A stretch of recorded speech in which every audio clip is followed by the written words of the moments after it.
welcome back to the Cop to Corporate podcast. I'm Sammy T, your host, and I'm so excited to have Debbie Garner on here today. She is a 30-year retired cop, special agent in charge at the Georgia Bureau of Investigation. And in addition to that, she's doing a lot more things. She's an instructor. She's a founding board member of a 501c4. And Debbie, I'll just have you talk on everything that you do. It's pretty amazing. So welcome to the show. Thank you. I'm super excited to be here. I've listened to the podcast and I am honored to be asked to be on the podcast. I started in my career many years ago. I retired from the Georgia Bureau of Investigation after 30 years. And during that time, I had a variety of assignments. I started out, I always like to tell just a little bit about this story because it illustrates how much law enforcement has changed. But I started out straight out of college. They hired me to work undercover narcotics.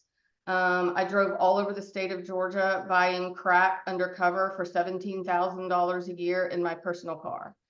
And that was my entry into law enforcement, and I had a blast. Of course, a lot of that would not be allowed now,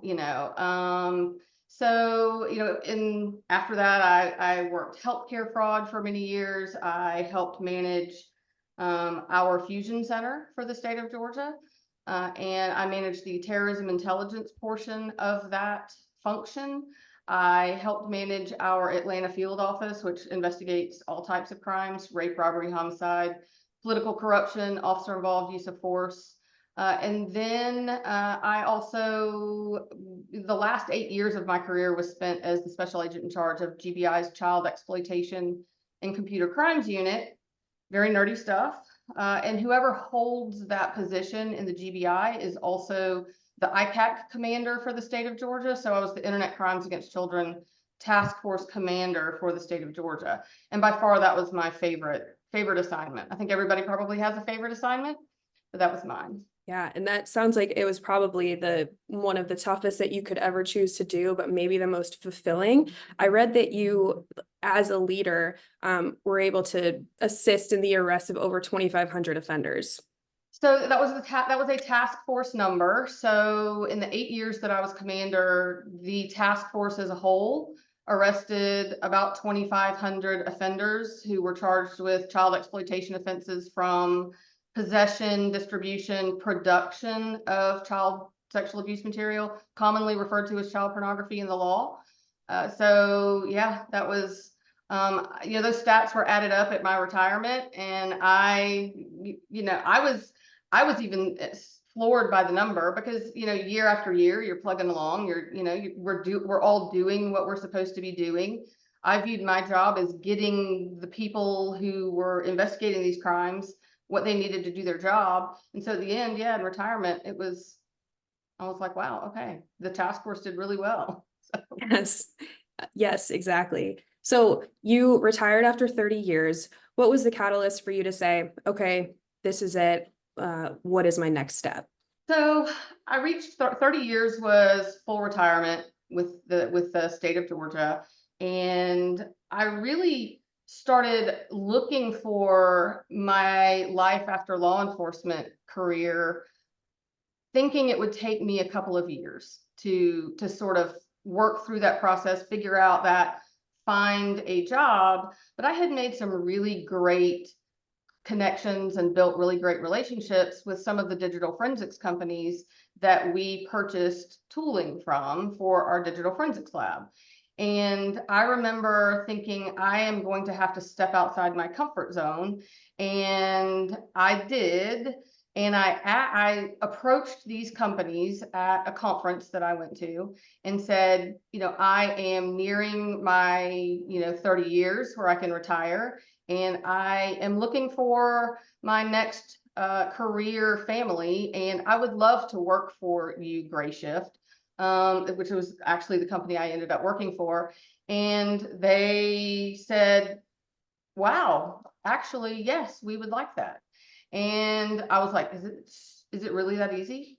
And I know that it's not all the time, but I think the lesson for me was that I completely stepped outside my comfort zone. That was nerve-wracking for me to approach them and say, I would love to work for you guys, and this is what I think I could do.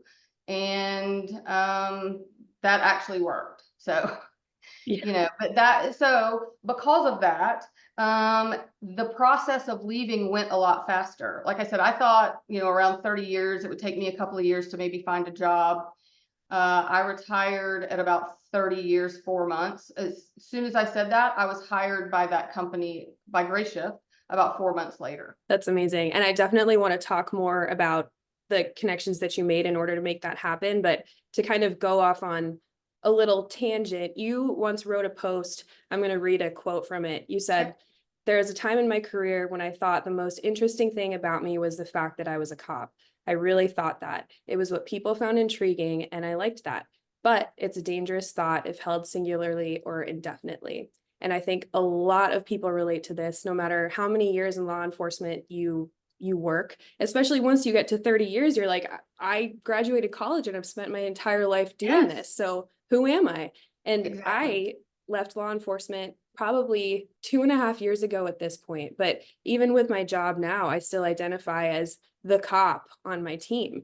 And I went to like a mental skills training the other day, and they were asking about like your values and passions and your mission. And I realized how much I still identify as a cop. I'm like, who am I outside of this? I still tell people this is what I used to do. And it was eye-opening for me to be like, who am I Yes, now that I'm not a first responder anymore? So can you talk a little bit on that about sure.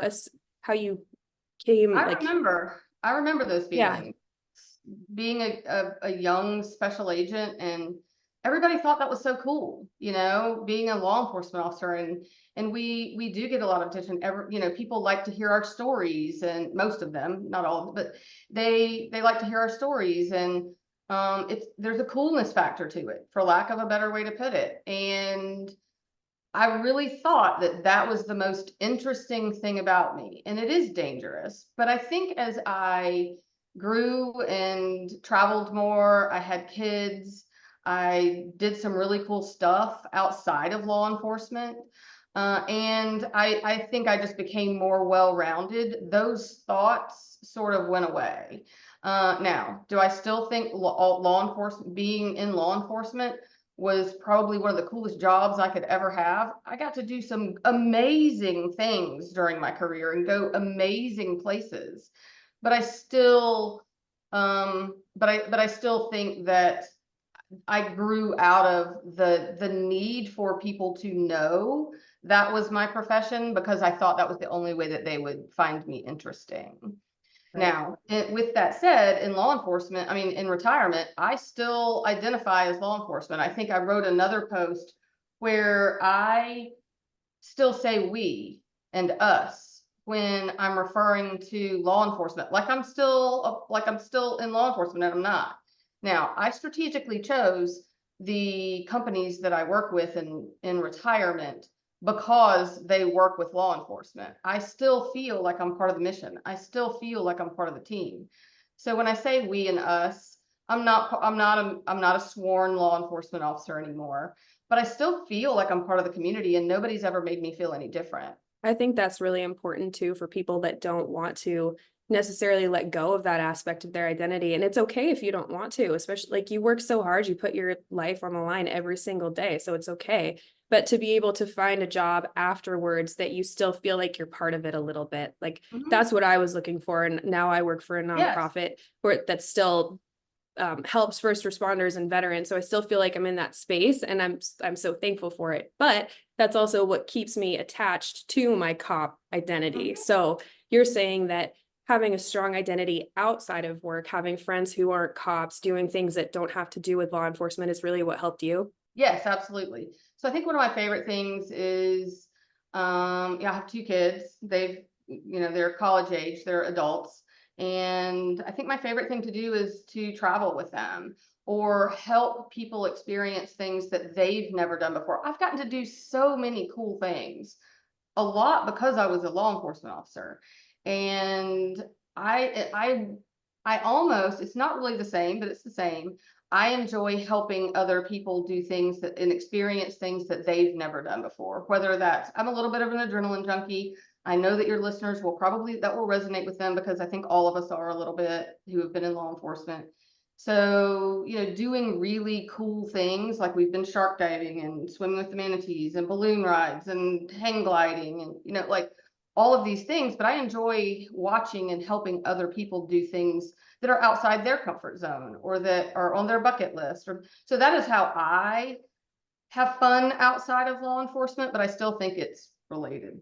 That's really inspiring. So you were saying it didn't take you very long to find a job outside of, or right after you retired, but there are a lot of people who struggle with that, have struggled with that, are thinking they're going to struggle with that. So what advice do you have for people that are thinking about leaving or have left and they just can't figure out what to do next? So I think the thing that has helped me the most prior to leaving and in retirement has been my network. When I was a law enforcement officer, I was networking to help my agency. I was networking to help my office. I was networking to help the agents and digital forensic examiners that I supervised. I was networking to sort of for work. I really didn't realize at the time that that whole network would help me in retirement. Then since retirement, I have continued to build that network. We talk about sort of job security. There's people that are nervous to leave because of job security or insecurity. I have felt that as well. The company that I initially worked for, Gray Shift, I worked for them for about 1 year and 9 months. I retired in October of 21, so up 2.5 years. And I worked for Gray Shift for about 1.5 years, and they merged with another company and they eliminated about 80 or 90 positions in one day. And mine was one of them. So in that interim though, my network was my safety net. And, when I put the green banner up, open to work, I got emails and messages and, hey, let's talk. And it did lead to another job. So, and it's led to consulting work. So my biggest piece of advice would be to establish your network, and it doesn't happen overnight. So if you are considering leaving law enforcement, you need to start building your network. You can build it for law enforcement purposes while you're there. It helps you in retirement. So I think that it would be to build your network. I agree. Do you have any other tips or advice or insight for either federal law enforcement or local law enforcement that just really need to hear something supportive right now? Like I said, I have gone through some job insecurity, and I am still navigating through some of that. It can be stressful, but it also is very educational, and I can wholeheartedly say that it has been a positive experience, much of it. Most of what I have experienced after retirement is nothing but support. And I think if you sort of put yourself out there, it was I was nervous to say, hey, you know what, my position just got eliminated. You can have feelings of embarrassment. You can have feelings of, fear. How long is it going to take me to find another position? All of those things. But the community was so supportive. My network was so supportive. And I think that if you are experiencing some of those things, no matter what level of law enforcement, or whether you're getting ready to leave, or whether you're experiencing any of that, I think that the community is just super supportive. There wasn't a lot of judgment. So what are some of your favorite things to do outside of work? Well, I know I mentioned, traveling and doing things, bucket list type things, but I do also belong to an organization called Raven. And Raven is an organization that was founded with some of my other retired law enforcement friends. It is a 501c4 lobbying organization, and we lobby Congress for additional funding for the ICAC task forces, as well as promote and help educate on legislation to make ICAC and CSAM related investigations easier and more efficient. So, several of my friends retired at the same time, and we left these law enforcement officers in this unwinnable situation because the CSAM investigations world is overwhelming. And so we decided that we would form Raven to lobby Congress because they need more resources to actually work all of the cases. But that is something that I've done with my other retired cop friends. We're a bunch of retired cops trying to figure out how to lobby Congress and educate lawmakers. But that is something that has also kept me connected and relevant, but it also fulfills me quite a bit. Sounds like a fantastic organization. And now, is that just Georgia based, or if people want to volunteer, can it volunteer from all over the country? So we do have a LinkedIn, and we have an Instagram and a Twitter. On LinkedIn, you have to look up Raven Association and it will come up. And they can follow us and look at the legislation that we're proposing, that we're helping educate lawmakers on. And we do have a website. It's raven.us. So they can go there and learn more about what we're doing. Yeah. So cops, if you get a job outside of law enforcement that has nothing to do with what you did before, there's still the opportunity to look at nonprofits or volunteering that will still keep you involved in that community, like Raven. Yep. That's great. Thank you. And where can people find you? Well, I'm fairly active on LinkedIn. It's just Debbie Garner, and I would love to connect.